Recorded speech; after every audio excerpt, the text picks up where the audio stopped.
We have all heard of net zero emissions, one of those buzzwords that are influencing climate change discussions. But what exactly does it mean? Let's break it down. Achieving net zero means balancing the amount of greenhouse gases we put into the atmosphere with the amount we take out. Imagine it as a set of scales. On one hand, there are emissions from the use of fossil fuels for energy, transportation, and industry. And on the other hand, we have carbon sinks like forests and oceans that absorb the CO2, as well as technologies that can capture and store carbon. Carbon sinks are smart, right? So the scales have to be balanced in order to achieve net zero. However, given our current reliance on fossil fuels, they are strongly skewed in favor of emissions. So how can we get to net zero? We need to complete two tasks. To begin, you probably already guessed it, but we have to reduce our emissions output. This might be accomplished through using renewable energy sources,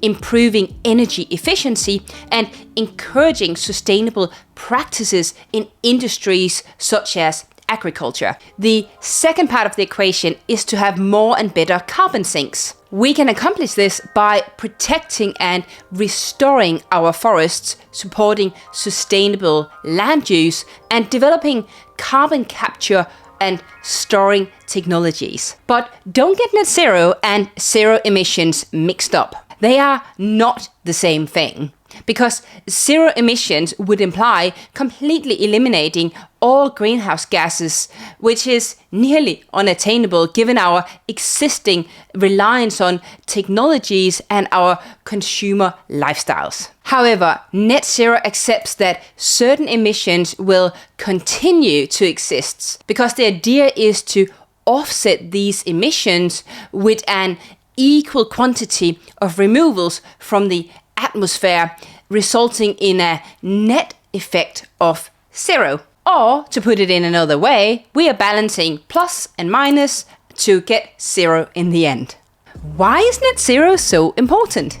To avoid the worst effect of climate change, experts agree that global warming should be limited to 1.5 degrees Celsius above pre-industrial levels.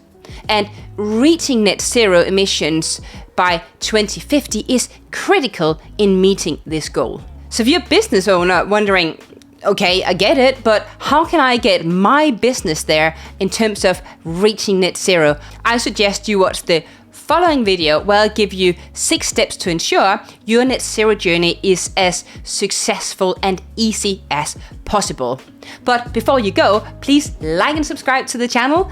The algorithm really seemed to like that. Thank you so much for watching, and I will see you in the next video.